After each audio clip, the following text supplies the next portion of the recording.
तर त्याच्यापेक्षा तिप्पट सभागृह झाला असतं. जागा 21 करोडची, सभागृह 3 करोड. छत्रपती शिवाजी महाराजांच्या सभागृहासाठी सुद्धा तुम्ही असंच सांगितलं. काय सांगितलं की मराठा समाजाला जागा देऊ शकत नाही आम्ही उदगीरमध्ये. मराठा समाजातल्या बांधवांनी चंदा गोळा करा. माझ्या बांधवांनी 75 लाख रुपये गोळा केले. 75 लाख रुपये गोळा करून ट्रस्टी केली. ट्रस्टीच्या नावावर ओपन स्पेसची जागा नावावर करून दिली आणि ज्या दिवशी सभागृहाचं उद्घाटन होतं त्याच्या आदल्या काही दिवसामध्ये बोलावून घेतलं गेलं आणि माझ्या समाज बांधवांच्या ट्रस्टीच्या नावाने असलेली जागा नगर परिषदेला दान द्यायला लावली आणि त्या ठिकाणी सभागृह बांधलं. जागा नगर परिषदेला दान, सभागृह त्यांचं, गुत्तेदारी त्यांची, नाव समाजाचं. एक लक्षात ठेवा, कोणत्याही सामाजिक सभागृहाचं कामकाज एखाद्या स्थानिक स्वराज्य संस्थेने केल्यानंतर ती स्थानिक स्वराज्य संस्था त्याची मालक असते. परंतु यांनी अधिकाऱ्यावर दबाव आणून हे फक्त समाजवाद्यांचं विभाजन करण्याचा प्रयत्न केला. शादीखाना बनला, मंजूरबाई आहेत, महबूबाई आहेत, आजीबाई आहेत. माझा सगळ्या मुस्लिम बांधवांना आव्हान आहे, तुम्ही त्यांना उद्या अडवा, त्यांना विचारा की या शादीखान्याची मालकी, तुम्ही शादीखान्याची मालकी समाजाच्या नावानं असल्याला सिद्ध करा म्हणावं. सगळा मुस्लिम समाज तुमच्या मागे उभा केल्याशिवाय राहणार नाही. तुम्ही फक्त समाजाला दिशाभूल करू नका, समाजाला अंधारात ठेवून वेड्यात काढू नका, हे लक्षात ठेवा. आमच्या रेड्डी समाजाला सांगितलं 2 करोडचं सभागृह म्हणून सांगितलं. आम्ही जमिनीला पैसे दिलो, दानपत्रासाठी फाईल याच नगर परिषदेमध्ये आली. तुम्ही स्वतः शिवला फोन करून सांगितलं की मला रेड्डी समाजाला जागा द्यायची नाही, रेड्डी समाजाला सभागृह द्यायचं नाही म्हणून तुम्ही कॅन्सल केलं. तुम्ही जर खरेच असाल तर तुम्ही कुठल्याही देवावर हात ठेवून सांगा की तुम्ही हे केलं नाही. मी पुराव्याशी देऊन सिद्ध करतो. काय केलं तुम्ही? फक्त समाजाची दिशाभूल करण्याचं काम केलं. प्रत्येक समाजामध्ये भांडण लावण्याचं काम केलं. माणसात ठेवत नाही. पत्रकार बांधवांना पत्रकार भवन दिलं. पत्रकार भवनाची जागा अंतिम झाली. पत्रकार भवनामध्ये भांडण लावले. आम्हाला वाद जायचं नाही, परंतु पत्रकार भवनामध्ये भांडण तुम्ही लावला. पत्रकार भवन शेवटपर्यंत तुम्ही होऊ दिलं नाही. अनेक सभागृहाला, भुई समाजाला सभागृहाला पैसे दिला, आजपर्यंत भुई समाजाचं सभागृह होऊ शकलं नाही. वडर समाजाला पैसे दिला, आजपर्यंत जागा मिळू शकली नाही. तुम्ही विकास काय केला सांगतात. मी परवा पेपर वाचला, संजय बनसोडेने 4000 कोटीचा विकास केला म्हणून सांगितलं. पूर्वनी वाचलात ना तुम्ही?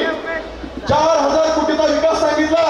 माझं चॅलेंज आहे, तुम्ही स्वतः पुरवणी छापलात, त्या पुरवणीवरच्या आकड्याची बेरीज करा.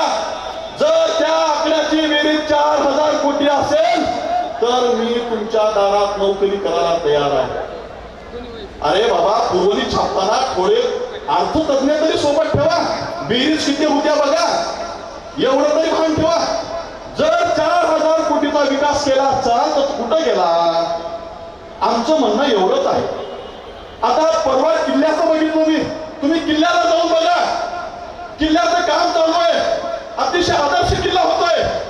तुम्ही त्या किल्ल्यामधल्या उदयगिरी बाबाची शपथ घेऊन सांगा त्या किल्ल्याला 21 करोड रुपये तुम्ही मंजूर केलात म्हणून.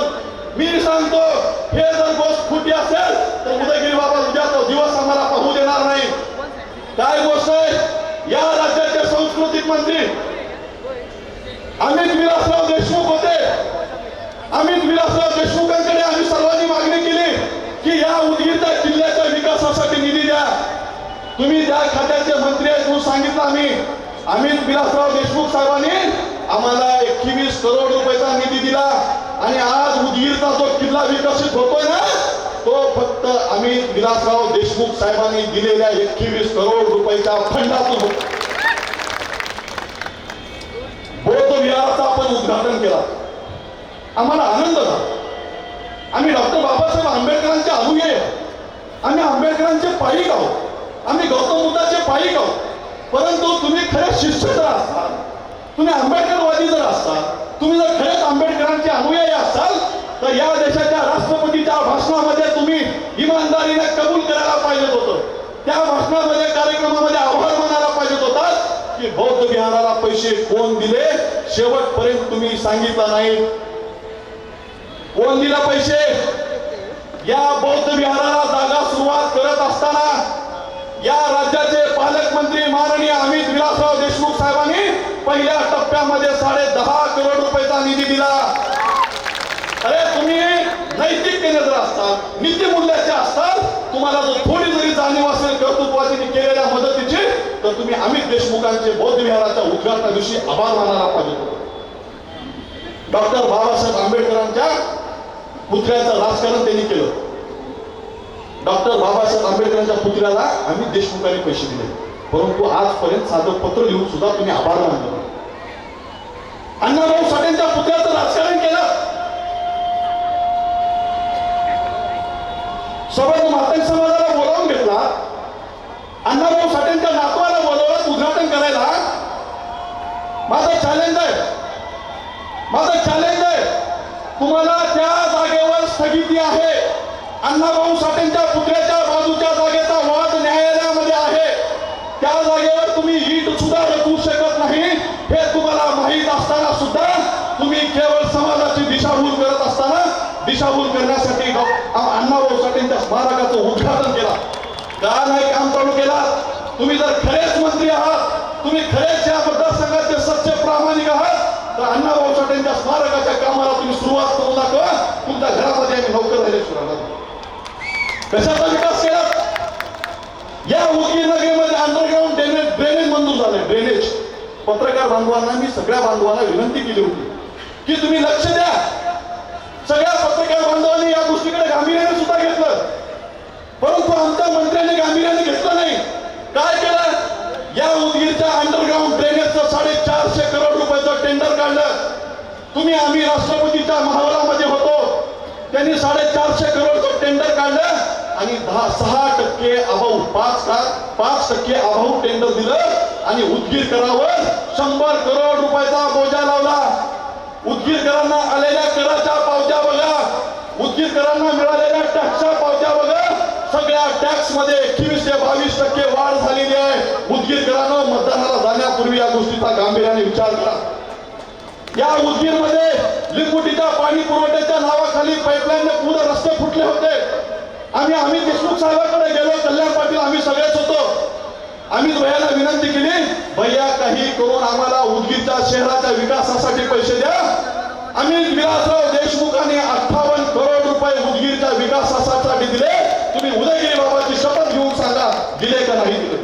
आमचं चॅलेंज आहे की आमच्या एकाही जरी भाषणातली गोष्ट खोटी असली, तुमच्या विकासाचा ढोंग जरी असला, तर तुम्ही सिद्ध करून दाखवा. आम्ही कुठल्याही न्यायालयामध्ये यायला तयार आहोत, कुठेही व्यासपीठ मारा, आम्ही उत्तर द्यायला तयार आहोत. आता गावोगावी हिंडगा लागलाय, ग्रामीण भागातले कार्यकर्त्याला अशी एक पुरवणी छापले. पुरवणीत लिहिलेल्या उदाहरणात नळगीर गावामध्ये आम्ही 18 कोटीचा निधी दिला, फलाण्या गावामध्ये 7 कोटी दिले, फलाण्या गावात 19 कोटी दिले, फलाण्या गावात 10 कोटी दिले म्हणून सांगायला लागले. गावागावामध्ये भांडणं करून घेऊ नका, सरपंचावर अविश्वास दाखवू नका, गुत्तेदारावर अविश्वास दाखवू नका. हे लबाड्याचं आमंत्रण आहे. या मतदारसंघामध्ये त्यांनी दाखवत असलेल्या विकास कामाच्या रकमेतले 50% निधी सुद्धा या मतदारसंघात आला नाही, हे लक्षात घ्या. अमित विलासराव देशमुख पालकमंत्री असताना जेवढा निधी या उदगीरमध्ये आला, त्याच्यानंतर या मतदारसंघामध्ये भारतीय जनता पार्टी सोबत तुम्ही गद्दारी करून गेल्यानंतर या पालकमंत्र्यांनी फक्त उदगीर आणि लातूर जिल्ह्यामधल्या बजेटचा 10% व्यवहार केला. इथं बसलेल्या सगळ्या सरपंचाला माहिती आहे. टक्केवारीचं सरकार झालं, एकही काम मतदारसंघामध्ये 10%च्या खाली जात नाही. तुम्ही म्हणत असाल तुम्ही सोबत होतो काय केलं, आणि आमचं उत्तर आहे आम्ही स्वाभिमानी आहोत. या व्यासपीठावरून तुम्हाला छत्रपती शिवाजी महाराजांच्या समोरून आणि बसवेश्वर महाराजांच्या समोर आव्हान आहे, आम्ही जर तुमच्या 1 रुपयाचा जरी लाचार असलो, आम्ही तुमचा 1 रुपया जरी कुणा चहासाठी कुणा कार्यकर्त्याकडून जर पिला असेल, तर उद्याचा सूर्य आम्ही बघणार नाही. तुम्ही सुद्धा शपथ खावा, या मतदारसंघातून 1 रुपया सुद्धा भ्रष्टाचार केला नाही म्हणून तुम्ही शपथ खावा. माझी हात जोडून विनंती आहे, जो माणूस निवडून आल्या 10 दिवसामध्ये एअरपोर्टला पळून जाऊ शकतो सत्तेसाठी, जो माणूस 2.5 वर्ष राज्यमंत्री राहून सुद्धा शरदचंद्र पवार साहेबांसारख्या माणसाला धोका देऊ शकतो, तुमच्या माझ्या मताला धोका देऊ शकतो, तो 2.5 वर्षानंतर केवळ कॅबिनेट मंत्री झाला. तो त्याला सत्तेची लालच लागली होती, सत्तेची गोडी लागली होती, म्हणून सत्तेचा पिपासू होऊन तुमच्या माझ्या मताला गद्दारी केली. तुम्ही शरद पवार साहेबांना गद्दारी केली, तुम्ही आमच्या समाजवादी विचाराला गद्दारी केली, शाहू फुले आंबेडकरांच्या विचाराला तिलांजली दिली. तुम्ही तिलांजली दिल्याला आम्हाला केव्हा कळालं माहितीये का? ज्या दिवशी डॉक्टर बाबासाहेब आंबेडकरांच्या अस्थी उदगीरमध्ये आल्या, तुम्ही उदगीरमध्ये होतो, तुम्ही डॉक्टर बाबासाहेब आंबेडकरांच्या अस्थीच्या कलसाचं दर्शन घेऊ शकलो नाही, हे तुमचं सगळ्यात मोठं ढोंग आहे, लक्षात घ्या. म्हणजे हा जुळी विनंती आहे. आपण गावागावामध्ये ग्रामपंचायती लढतो, एखादा सदस्य जर बैमानी केला तर 5 वर्ष त्याच्या दारात जात नाही, वाडीचा माणूस गावात निवडून देत नाही. आपण आमच्या विनंतीला मान देऊन तुम्ही लातूरचं पार्सल निवडून दिला, परंतु हे स्वतःच्या गद्दारीला निघाले, तुमच्या माझ्या मताला गद्दारी केली. सुधाकर भालेराव स्थानिकचा माणूस आहे. सुधाकर भालेराव जर मेला तर लाडीमध्ये माती होणार आहे, दुसरं कोणी मरू नये, पण जर मेलं तर लातूरमध्ये होणार आहे, हे लक्षात घ्या. तुम्ही काल सुधाकर भालेरावांना बोलताना अवहेलून बोललात, युट्यूबवरचं भाषण काढा, काय म्हणला? सुधाकर भालेरावाचा धंदा आहे तुतारी वाजवायचा म्हणून त्या पक्षात गेलाय. अरे लक्षात ठेवा, एखाद्याच्या जातीवर बोलत असताना तुम्हाला त्या जातीनं 25 वर्ष राजकारणात ठेवून या उदगीरचा राजा म्हणून तुम्हाला पदावर बसवलं होतं, परंतु तुम्ही त्यांच्या मताला गद्दारी केला तर सांगताय तुतारी वाजवणारा त्याचा धंदा आहे म्हणून त्यांनी तुतारी घेतली. हो, नक्कीच त्यांचा धंदा आहे तुतारी वाजवायचा, हो त्यांचा नक्कीच धंदा आहे बँड वाजवायचा, परंतु त्यांचा बँड जन्मालाही वाजतो आणि अंत्यविधीला सुद्धा वाजतो. येणाऱ्या 20 तारखेला अंत्यविधीचा बाजा वाजवून शेवटचा 20वा 23 तारखेला करू, नदी पलीकडचा बाजा 23 तारखेला वाजवू. माझी हात विनंती आहे, आमची पोट तिलक लक्षात घ्या. तुमच्या जीवावर आम्ही राजकारण करतोय, तुमच्या मतावर तुमच्या भूमिकेवर आम्ही विश्वासानं आहे. तुम्ही कुणाच्या पैशाला सहाय्य देणार नाही एवढा विश्वास आम्हाला पटला. गावागावामध्ये 2000 रुपयांना मत घ्यायची भाषा चालू आहे, गावागावामध्ये मतं घेऊन तुम्हाला विकत घेण्याची भाषा चालू आहे. त्यांना पायदळी तुडवा, पैसा आपल्या उदगीरचा आहे, हे उदयगिरी बाबाची नगरी आहे, इथंच कमी द्यावे, इथंच द्यावं लागते, हे पैसे घ्या, उतरंडीला ठेवा, संसाराला लावू नका. पण मतदान तुमच्या माझ्या गावात असलेल्या स्थानिकचा उमेदवार सुधाकर संग्राम भालेरावांना मतदान देऊन एक सिद्ध करा. थांबा, एक सिद्ध करा की आम्ही कुणाचे शर्मिंदे नाही, आम्ही कुणाच्या पैशाला आहारी जात नाही, आम्ही गद्दारीला माफी करत नाही. हा मतदार समाजवाद्यांचा हे लक्षात घ्या. पाटील साहेब, आपण संजय बनसोडे साहेब गरीब आहेत म्हणून तुम्ही आम्ही दारोदार फिरलो, परंतु माझा भाऊ माझ्या पाचच्या 5 वर्षामध्ये माझं शेवटचं 2 मिनिटाचं भाषण लक्षात घ्या, आठवण करा. मतदानाला जाताना माझा भाऊ या मतदारसंघामध्ये 4 वेळेस हेलिकॉप्टरनं आला. माझा भाऊ या मतदारसंघामध्ये मुंबईवरून लातूरला चॉपर प्लेन स्वतःला एकट्यासाठी घेऊन 4 वेळेस आला माझा भाऊ. मला चिंता पडली, माझ्या भावाकडे एवढा पैसा कुठून आला? 70-70च्या गाडीचा नंबर RTO ला सापडला गेलाय. मग माझ्या भावाकडे एवढे पैसे कुठून आले म्हणून बसवराज पाटील साहेब जरा माहिती काढली की बाबा एखादा व्यक्ती मुंबईवरून छत्रपती शाहू महाराजांच्या सैनिकी स्कूलवर उतरायचा जर झालं तर एका हेलिकॉप्टरला खर्च किती येतो म्हणून माहिती काढलं. 24 लाख रुपये एका हेलिकॉप्टरच्या फेरीचा खर्च आहे. असं तुम्ही 4 वेळेस आलात. एक वेळेस मुंबईवरून लातूरच्या एअरपोर्टला यायला 52 लाख रुपये खर्च आहे. तुम्ही 4 वेळेस एकटेच बसून विमानानं आलात. कशासाठी आलात आम्हाला काही देणं घेणं नाही, परंतु तुम्हाला आम्ही 2019ला माझा भाऊ गरीब आहे या मतदानाचं कल्याण करत, शेतकऱ्याचं कल्याण करत मतदान केलं. मला अधिकार आहे तुम्हाला विचारायचा. मग मी माहिती काढली की माझ्या भावाचे 5-6 करोड रुपये कोण भरले. आता वाक्य शेतकऱ्याच्या स्वाभिमानी पुत्रांनी शेतकऱ्यांनी लक्षात ठेवा, या विमानाचे आणि हेलिकॉप्टरचे पैसे कोण भरले हे विचारायचा आम्हाला अधिकार आहे. आमचा आरोप आहे, ज्या विमा कंपनीने मागच्या 4 वर्षामध्ये तुमच्या मतदारसंघातून पैसे लुटून नेले, त्या मतदारसंघातल्या विमा कंपनी वेळेस एक वेळेस सुद्धा तुम्ही बैठक घेतली नाही, एक वेळेस सुद्धा तुम्ही कमिशनर सोबत बैठक घेतली नाही, एक वेळेस सुद्धा तहसीलदार सोबत बैठक घेतली नाही, एक वेळेस सुद्धा तलाट्या सोबत आणि ग्रामसेवा सोबत बैठक घेतली नाही.